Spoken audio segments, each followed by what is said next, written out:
It's Morphin Time, except they don't use this in the movie at all. Still a pretty cool toy, but that's for another time. Hey guys, welcome back to another vlog review from Zero, and I'm going to be talking about Saban's Power Rangers, the 2017 movie. Short review is I hated it, as I thought I would. Long review is there's a lot to talk about. So my overall reaction to the movie was it's just really boring. There was nothing going on for 80% of it. And there wasn't really it wasn't all that exciting. When you've got a Power Rangers movie, even Power Rangers never had a good movie, but even the previous ones, they all had something exciting to them, some element to keep it exciting. And this movie just didn't have it. Even when at the end, when they finally morphed and did their Megazord fight, I didn't care. At that point, I had checked out hours ago. So, what's the main problem with this? This has the same problem that a lot of movie adaptations have. And I'm actually going to be comparing this to two movies. The Ninja Turtles movie, produced by Michael Bay, and the first Transformers movie, directed by Michael Bay. Yes, I'm comparing two Michael Bay movies to this. As bad as those movies are, they do things right that this movie doesn't do right. So, a lot of people have been praising this movie, and when it first came out, it was getting 10 out of 10s. People are like, best movie of the year. It's now down to a 7 in most places. Metacritic has at 44%. So people are starting to see it's not that good. And the thing that is really surprising to me, every single person who I knew who went to see this movie said it was good. I'm the odd man out again, like I usually am. And I guess it's just fate that I'm always going to not be the person who agrees with the norm. And you know what? That's fine. I've accepted that at this point. But let's get on to it. So there may be spoilers in this. I'll try to keep it as spoiler-free as possible. But I like the characters. I like the characters a lot, how they handled them. I like that it's a new spin. I don't like how much time they spent developing the characters. I get it. You've got to spend time developing characters, and character development is something that a lot of people complain isn't done enough in movies, but they spent an hour and a half of the movie developing the characters and their backstory. That is way too much time. That is way too much time for this. A half an hour would have been sufficient. And even if, I wasn't asking for this movie to be a direct correlation of the TV show. I knew it was going to be its own thing, and I'm glad that it was its own thing. But it was just so boring. I get it. I like these characters, and I like who they are, but I don't need to know everything about them. Tell me what's important. Use that. Go with it. You've got apparently they've got more sequels planned, so there's probably at least 2 other movies you can develop the characters further. Just get people interested. And you know what? People are interested because I'm, again, the odd man out here. So I like the characters were different from the originals because one of my friends, a couple of my friends, for example, Rye5 guy, he didn't grow up with Power Rangers until later. So when he went back and watched the original Mighty Morphin, he found it kind of boring, I guess. Well, I think he still liked it, but he just thought it was the whole goody goods thing was a little too played up. But it was something of the product of its time. But it was something where if you watch the first episode of the TV series, how much character development do you get in 10 minutes? You get to know who these characters are, what they do, what their interests are in 10 minutes. And I know a movie, everything's supposed to be more cinematic, so that's why I'm 30 minutes would have been sufficient. You should have showed us you should have shown, not told, which is something that movies do all the time. The first episode of Power Rangers shows you what the characters are, shows you who they are. The Power Rangers movie, it tells you. And because of that, it takes forever to explain who these characters are. Show, don't tell. It's ultimately the thing for me that hurt the movie. Because halfway through the movie, the entire through the movie, I'm I was waiting for it to, get to action scenes till it gets good. Halfway through, I just realized I started crossing my hands and going, it's not going to get good. It's not going to get good. At that point I had checked out and I was like, this is dumb. And Transformers did this while being a terrible movie, did this much better. It had action scenes. You knew who the Transformers were right near the beginning. There was some explanation, but they showed you who they were. Like, Bumblebee took up a lot of the start of the movie, but at least he did something. Like, the movie does answer questions like, important questions though, like, why would the Rangers even bother with the Ranger forms when they can just use their Zords to crush the monster? They kind of address that. I also like the characters, their banter, some of the witty lines they make. There's also like a reference to one of the characters is on the phone and that he's in Angel Grove and he's coming across Mariner Bay and Reefside, which is interesting because Jason David Frank has a cameo in this movie. So I'm like, is he just coming onto the street from teaching over at Reefside? No, they wouldn't do that. I think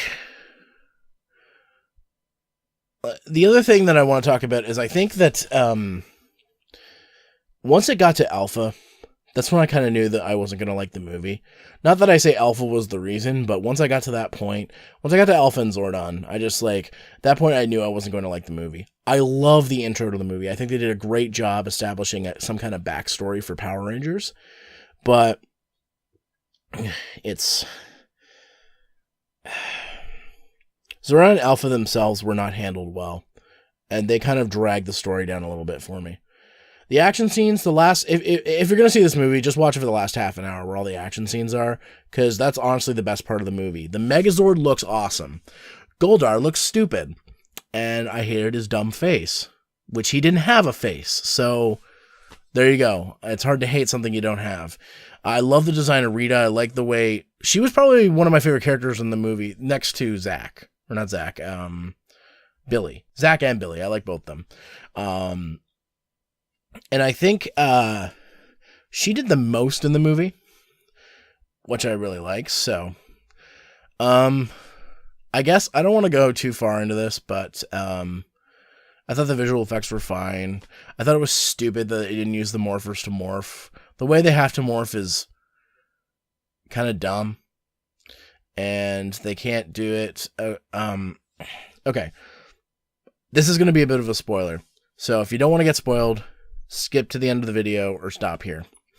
In order to morph, they all got to stand around the morphing grid, like a representation of the morphing grid, and they can't do it at first. And they've got basically 11 days before Rita takes over the world, before she's powerful enough to take over the world and get the Zeo Crystal. Yes, the Zeo Crystal is a big part of this movie. And they can't do it at first. So Zordon makes them train, makes them fight putties and whatnot, because he can whip up putties. But in the original episode, and this is the way I wish they had done it, Zordon doesn't really, they just kind of leave and go fight putties. They should have been put in an actual dangerous situation rather than training. So it would have made more sense. If early on in the movie, Rita didn't want to be disturbed because she was busy getting the materials to make Goldar. So she sends putties after them because they somehow figure out her location or something. Billy does it or something. I don't know. And then that's the point they start morphing. That would add an extra action scene. See, this is the problem. It needed more action, less sitting down and talking. A good chunk of this movie is sitting down and talking, and it's boring. And I know a lot of people out there are saying it's really good character development, and I really like it. And for me, it's just that's not what I go to see a Power Rangers movie for. It's pretty bad when Michael Bay can get this shit right. Transformers, bad of a movie as it is, I would still rather go watch it again than go watch Power Rangers. And I have seen Transformers several times. It's a bad movie, but I enjoy it. After the second movie, though, I stopped watching them entirely, but I heard the later ones are getting better. I don't want to make this too much longer, so I'll just end it off here. Power Rangers for me is, I hated the movie because it wasn't bad. It was just boring. And I know that, again, I'm in the minority on this one. And I know a lot of people are saying this is like one of the best movies in years. And I went into this just like with Ghostbusters 2016, like the 2016 movie. I went into this movie with the lowest of expectations. I saw the first trailer and my thought was, oh no. And then they started doing more trailers and I'm like, I'm starting to feel a little better about this. Some other things came out about the movie, which I was like, okay, maybe this will be good, but I still was keeping myself in check. And I'm like, this is probably not going to be that good. And you know what? It didn't disappoint because it was pretty bad in that case. So I know I'm all over the place with this review. The only thing I can really say is go see it for yourself. As much as I dislike this movie, and I think it's boring, and I think there are much better avenues for Power Rangers, I think it's important for this movie to be popular because then we can keep getting media. Power Rangers has been in an upswing since it got started again with Samurai, and Samurai was super successful, and Dino Charge was really good, and now Ninja Steel, while some people have said it's kind of I'm liking it so far, but I've only seen a few episodes, so I can't say too much about it. How would I rate this with the other movies? I wouldn't say it's as bad as Clash of the Red Rangers because that was a bastardization and this didn't bastardize anything. It told its own story. But it's not as good as the Mighty Morphin movie or the Turbo movie. And the reason that I think those movies are better is because they have the action scenes that this one lacked. You could say that those movies, the characters were already established, so they didn't have to do any character development. That's true. Same thing with Clash of the Red Rangers. But, again, I felt like there was way too much development and not enough action or excitement or anything. I probably won't watch this Power Rangers movie again. I'll watch any of the other ones over again, but I probably won't watch this one over again. Just because I don't care to. If somebody has it on and somebody wants to watch it, then I'll sit and watch it, but I'll just be like, I won't be paying attention to it. This will be a doing something else movie. Kind of the way how I watched through Overdrive, where I played Pokemon on my Game Boy while I was watching Overdrive because I didn't want to give it my full attention. That's probably what this will be. So if you like the movie, all the more power to you. And with that being said, why don't you guys leave me your thoughts in the comments down below. Smash that motherfucking like button, hit the subscribe button if you'd like more content like this, and follow me on social media. Thank you very much for watching. I'll see you guys in the next one. Later.